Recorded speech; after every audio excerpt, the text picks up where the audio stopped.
Welcome, everyone. I am thrilled and honored to be speaking with Dr.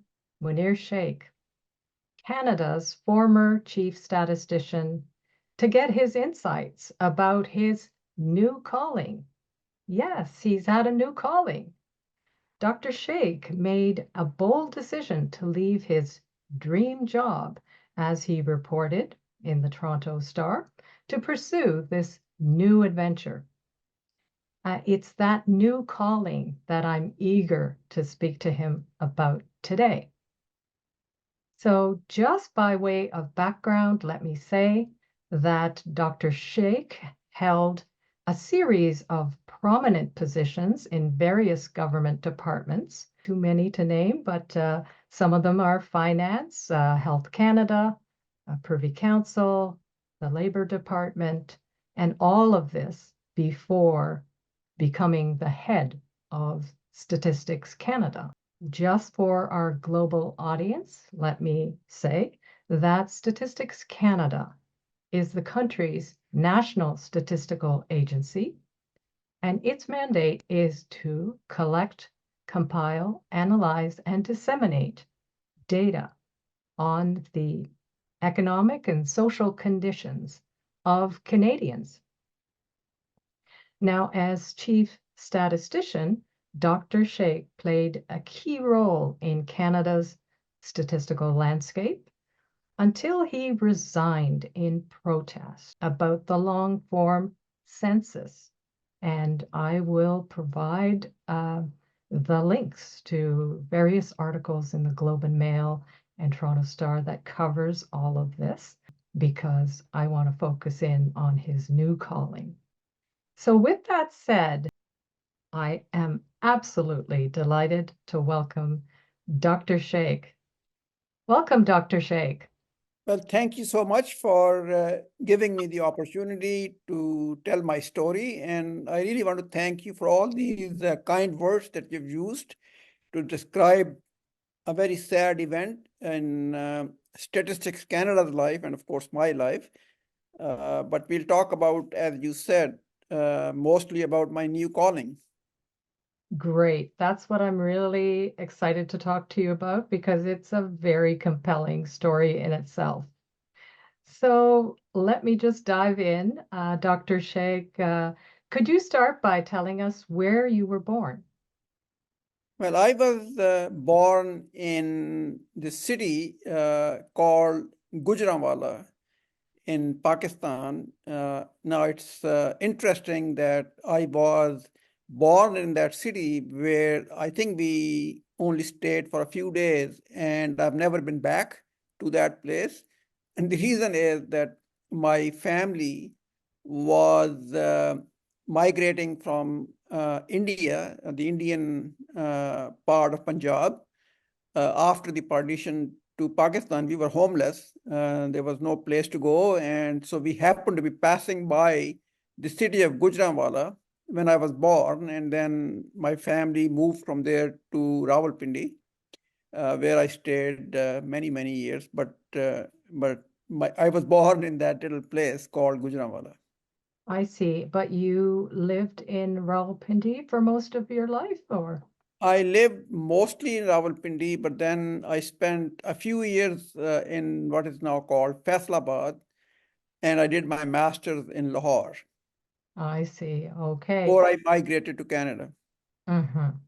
What's interesting is I was born in East Pakistan, which is now Bangladesh.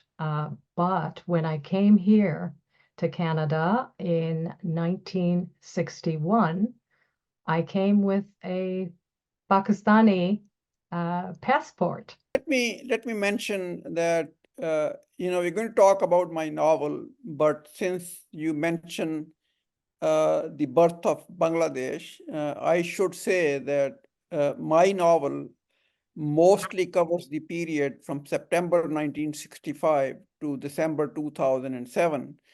And of course, the partition of Pakistan and the creation of Bangladesh in 1971 is part of my story in the novel. And like many other events, it is another event where I have described this to be another one of the military government's misadventure, which, in addition to breaking up the country, which of course is a geographical fact, had huge impacts on the population. Of course, largely in what at that time was East Pakistan. Very, very tragic events. And that really is the theme of my novel, which is how bad governments destroy the lives of innocent, ordinary citizens. And the 71 event, of course, is the destruction of life and property of innocent Bangladeshis. And of course, there are many other events in the book which talk about this devastation for the people of what we used to call West Pakistan and now, of course, Pakistan. So that is really the theme of my book. Okay, well, we're going to dig deeper into that book. But I was curious to know how long after your departure from Statistics Canada did you find your new calling? Well, let me say it's a long story. I lived through the 1965 war between Pakistan and India. And it was the first time I saw the devastation caused by a Pakistani government to its own people.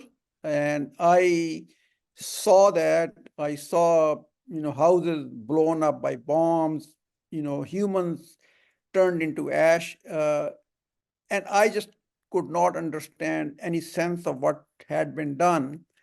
So at that time, I told myself, I have to do something about this. I had no idea what I'm going to do, but I told myself something had to be done about this. But then, Wow. of course, I got busy in other things. My education, came to Canada, got my PhD, went to work for the government. But when I left Statistics Canada, I thought about that thing in my mind that I had to do something about that. And so I began to think, what is it that I should do? And came up with the idea after continuously remembering this thought that there are some harsh realities of life that can only be communicated effectively through fiction. So I said, well, I am going to write about these innocent folks in Pakistan who have been badly served by their government. And Hmm. not only that, their lives have been destroyed by their own very government. And so the question I kept asking is, when people need help, they turn to their government for help. Like we are used to that in Canada. Sure. But the question I kept asking is, who do you turn to when it is your own government which is destroying your life? Mm. And I don't have an answer to that question except to say that I thought it will be useful for me to tell the stories of those people whose lives are affected and devastated by their own government. And you can see around the world, there are so many countries where that is happening. So I hope that my stories, my novel, would communicate this message that enough is enough. We need to stand up and do something about it. More recently, in the last few days, I'm sure you know it more than I do, things are not going well in Bangladesh. Right. And I just hope that the people of Bangladesh don't repeat the mistakes that Pakistan made during that really very dark period. We need to all learn our lessons from that. So, Dr. Sheikh, it sounds to me, and you can correct me if I'm wrong, that there was a deep-seated urge for you that was seated long before you even came to Canada to, do something in some way.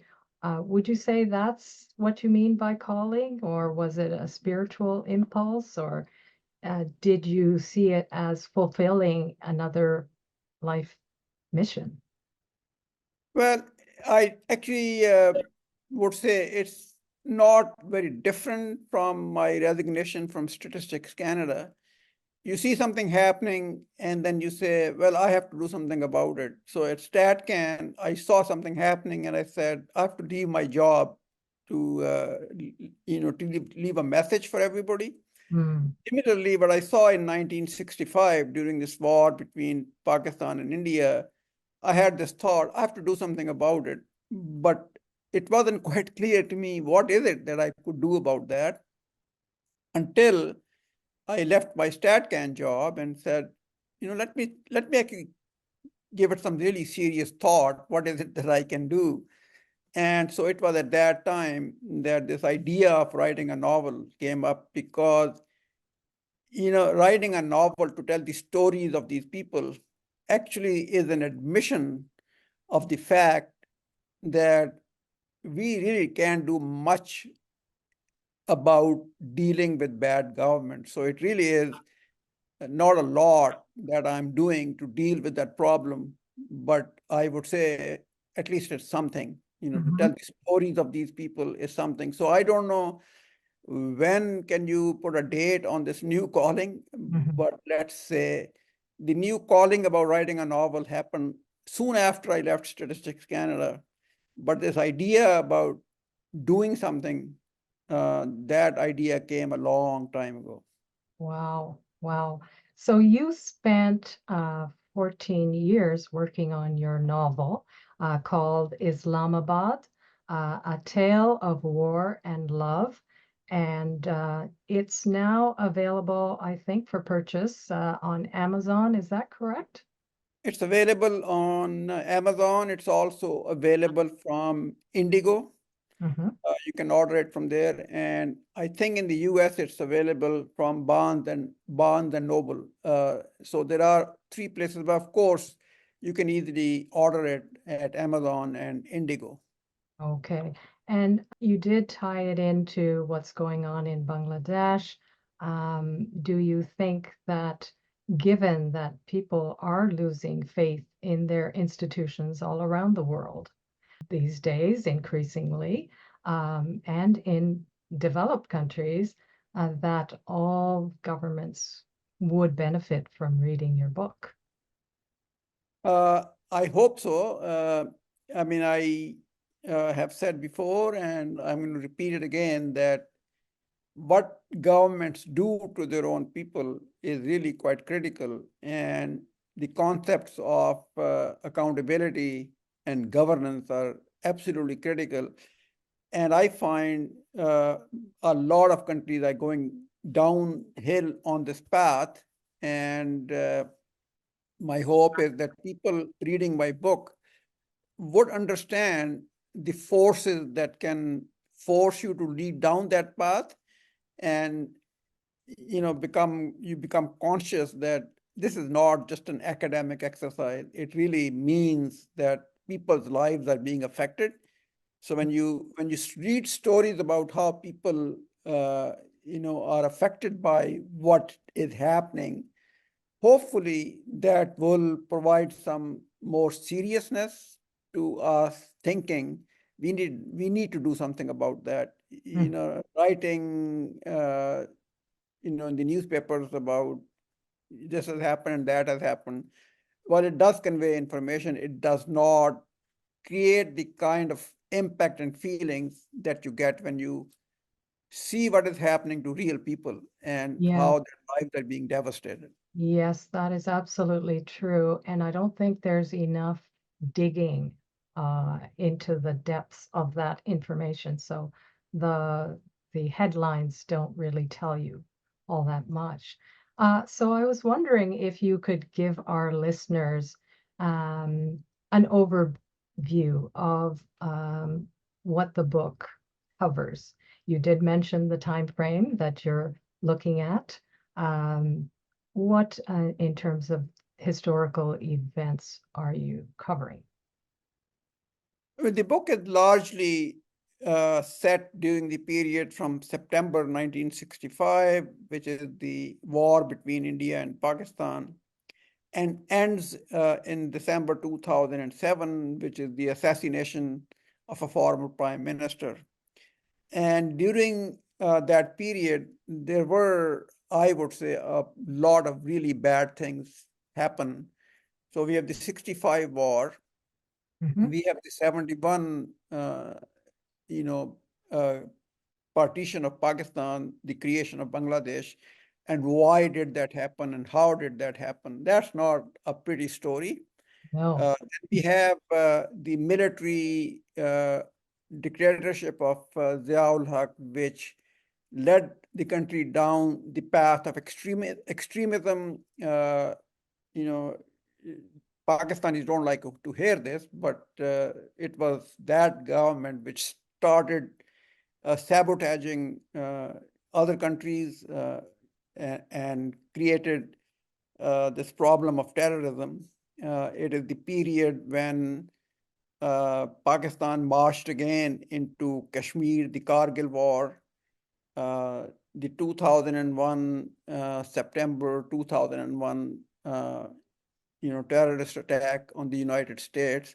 Mhm. Then what went on in Afghanistan, the hanging of Pakistan's elected prime minister during that period, the attack in Islamabad by the government of Pakistan on a mosque Mhm. that killed hundreds of people and wounded many more. And then, of course, the assassination of a former prime minister in December 2007. That's a pretty intense period in Pakistan's history. And so what the book does is it describes historical events as they unfold, but that's just a factual thing. So this is what's going on. And then I follow the lives of members of a family uh, during that period and what is happening to these people. So Well, you know it's really what? those people. Hmm. You It's really know, those people. yes, yes. I think it's really remarkable, how you've made the transition from being a man of numbers to writing a novel. I mean, your story is just as compelling as the story you've perhaps written. I haven't read the book yet, but I'm definitely going to pick it up. Um, it's a monumental shift. And I just want to dig a little deeper into your process, if I could, because you're talking about history. Well, in terms of you know, doing writing some historical piece, you clearly have to do a lot of research, which you're highly qualified for, being academic minded and producing all these academic articles before. But what did that research involve for you? Well, research involved reading historical writings, books, articles, newspapers during that time. Uh, it's just, like any other research, it's all of the published material that was available that I did my very best to read as much as I could. There are some parts of the book where the story goes beyond the period that I've described. Like, for example, there's a chapter on 1947, which is the partition of India. Right? And it is that period when my parents, were on the run from India to find refuge in Pakistan. And that's when I was born. Last time I went to Pakistan, my uh, elder brother, who was bedridden, and I went to see him. So I spent 2 weeks just sitting down with him and said, "Tell me about the partition. Tell me our family experience." So I spent 2 weeks listening to him, taking notes, uh, and they are really the basis for the chapter on 1947. So that's an actual a story that I heard from my brother, what he saw was happening. Mm-hmm. And then I have a bit of a story about the two girls in the family who migrate to Canada. And so I have a bit of a section on what happens to them in 2024. So I see. very, very recent thing. I'd like to dig a little deeper into the creative side of this novel. It was, putting down the creative part challenging because you have to build characters and have a storyline and, have a style of writing and then you've got to integrate it with the historical information that you've gathered. Um, how challenging was that? I found writing this novel a lot more difficult than writing my thesis. Like as I say, it took me 2 years to do my PhD, about 2 years, and it took me 14 years to write this novel. Just I found that the very fact of keeping track of people over many years I found that pretty challenging. Just you have a number of characters, you follow one character, what is that person doing over time? How does that person grow? And how do their feelings evolve? So it's not just one person, it's multiple people. And just to keep track of all of them was was quite challenging for me. But hopefully, if I write a second novel, it will be a lot easier. But the first novel was pretty tough. So it is following their lives with the historical events that are unfolding. Mhm. Everybody is being affected differently. So just to keep track of that was a new thing for me, and it wasn't an easy thing. So I had to keep Excel sheets, various working documents where I kept track of who is doing what at what time, and so the whole thing actually can hang together. So it was And a big did thing.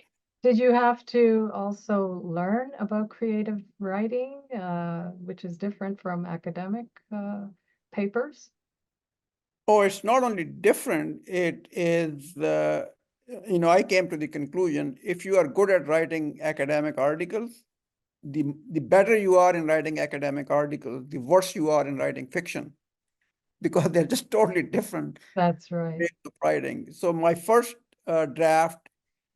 completed draft, which I thought was pretty good, I gave it to my son, who himself is pretty good at writing. He read it and he said, Abu, this is terrible. So he wasn't mixing his words. So I thought, you know what, this is just one person's opinion of this. So I gave it to my wife, who also reads fiction, and she read it. And after about 3 weeks, she said, this piece of stuff you have written, it stinks. So it got even worse. So I told myself, I have to get away from my style of academic writings. Um, in the meantime, I was thinking about how to make things better. I read a number of books. I changed my writing style. And after about a year's worth of work, I sent it to a publisher. And the publisher came back and said, it seems like you have a story to tell, Mhm. but you don't know how to write fiction. So go and enroll yourself at some kind of a fiction writing school and learn how to do that. So I registered at a British Academy for fiction writing, and I spent 2 years learning how to write fiction, sent them my drafts, they edited them, gave me advice. And after 2 years, I thought I was equipped now to write fiction. So I wrote it, went through many, many more drafts with my son and my wife. And then finally, when they gave me the green light, I sent it to another publisher, and the publisher took it and said, well, this is pretty good. We'll publish this book. So that's how it took so long. Wow, I can imagine. And I'm just thinking, as you were speaking about, the whole process of doing the research and doing the critical thinking and analysis that's involved in sorting out times and places and events, and then also to build the characters and develop them over time, and that creative process, and it's an imaginative process as well. Um, I'm sure that it's done wonders for your brain health. you know, I can't help but move everything into the health domain. Yeah. So, It takes a long time. It took me a long time, and I now have an appreciation for people who write fiction. I really respect them because it is hard slogging. mhm. So, but you have taken on this very heavy subject. War is a very heavy subject. One of the reasons I haven't read much of the history books is because when I pick it up and it's about war, I tend to, with the death and destruction and all, put it back down. I can't stomach too much at once. But you've also, there's a counterbalance. You talk about war and love. What is the love piece? Uh, there's this misunderstanding that when somebody says love, it must be romantic love between a man and a woman. Mhm. But just think about how many ways we use the word love. There's the love between a father and a son, between brother and sister, between friends. So it's a much wider word than what people normally come to think about. For me, love was the very close, uh, bonding and feelings of affection, and I actually would call it love between uh, a man and a woman, between a father and a son, between siblings. So it is the strength of these characters in my novel, Mhm. which give them an opportunity to deal with the adversity that they have to face. And so these characters really have a very strong bonding of what I call love, which is the counterbalance to the uh, tragedies that are inflicted by their own government. So it's war is the weapon of choice of the military governments, Mhm. and love is the power that these people have, which brings them together to cope with these consequences. So Right. And isn't that what is happening if you look around the world with all the wars going on and so on? Thank goodness we have our families with the unconditional love and support that we have. With some, families, we've all got dysfunctions as well, but it's really great because when you think about family, to me, that's where main love piece is worked out with all the support, and that can radiate out to a community, to society, and to the world. And I think that, the world would be a lot better if we kind of did that instead of what we're doing. These are the history lessons that maybe we haven't learned yet. and it really is my family trait. We dealt with adversity when my family migrated, or they were on the run from India to Pakistan. And I remember back those old days, and I come to the conclusion that it was that love within the family that allowed us to deal with that.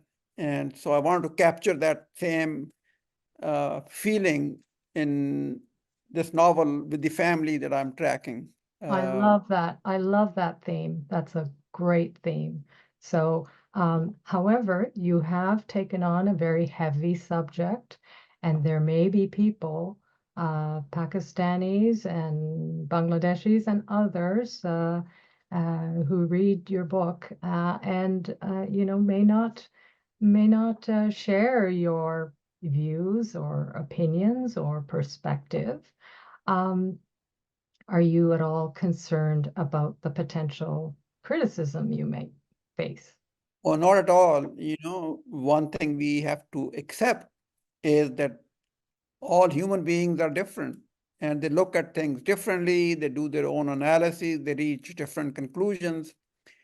Uh, so I have gone through life. I've seen many things. I've analyzed a lot of things and I've reached some conclusions.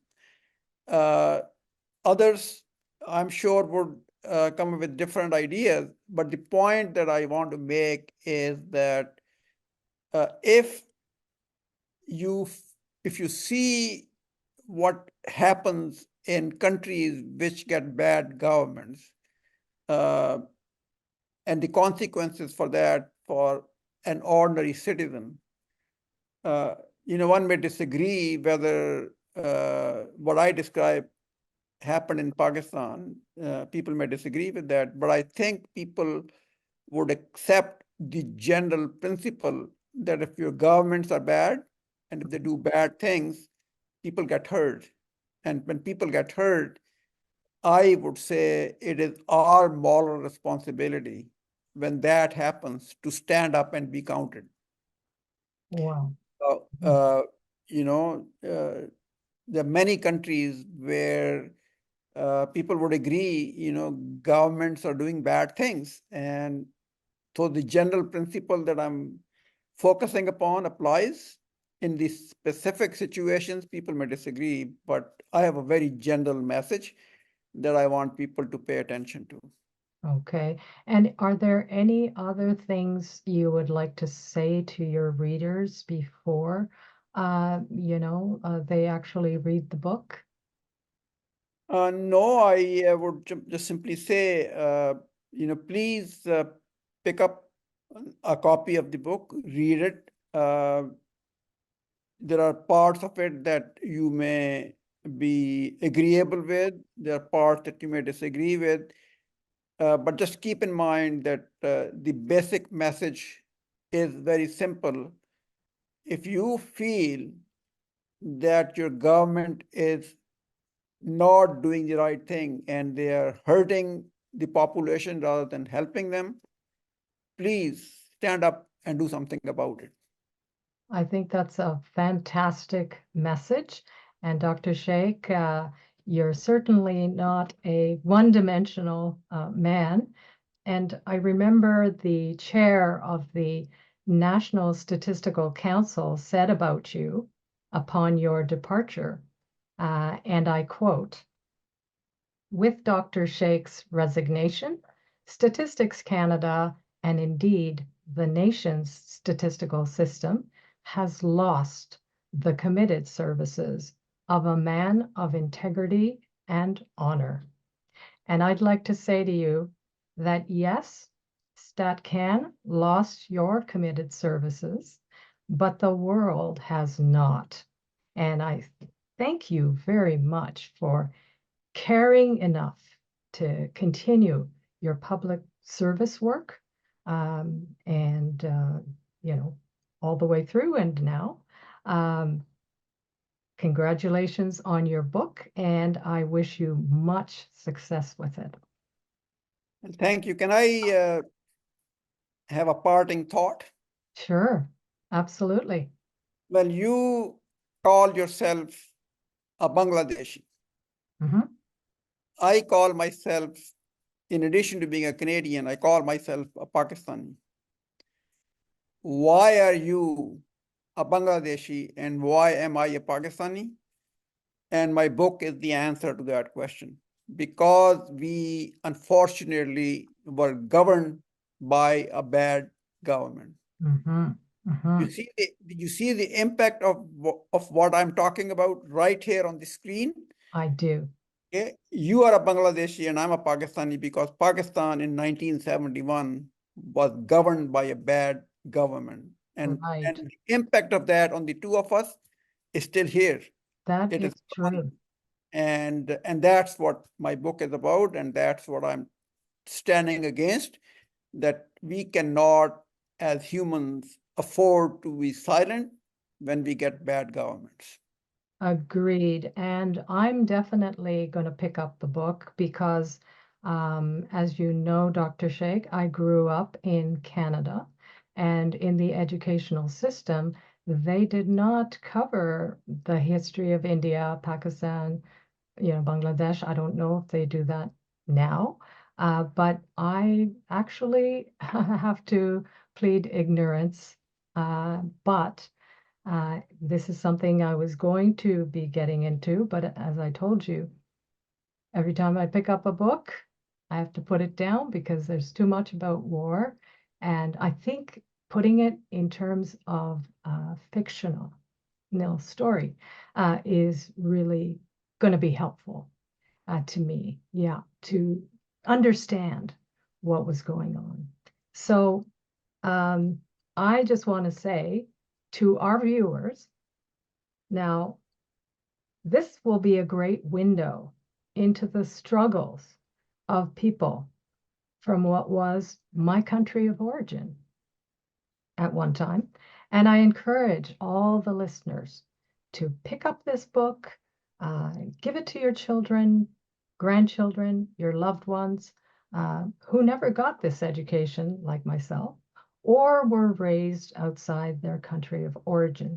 I think it's a great starting point for everybody, and it's always important to know your history and know everybody else's history. I think if we all knew each other's histories, we'd have a more compassionate world. We'd also be able to learn from the history and maybe transform what we're doing today and into the future. So I do believe that we actually carry all this ancestral evolutionary history within our DNA. And Dr. Sheikh, I thought, let me look up whether this is true or not.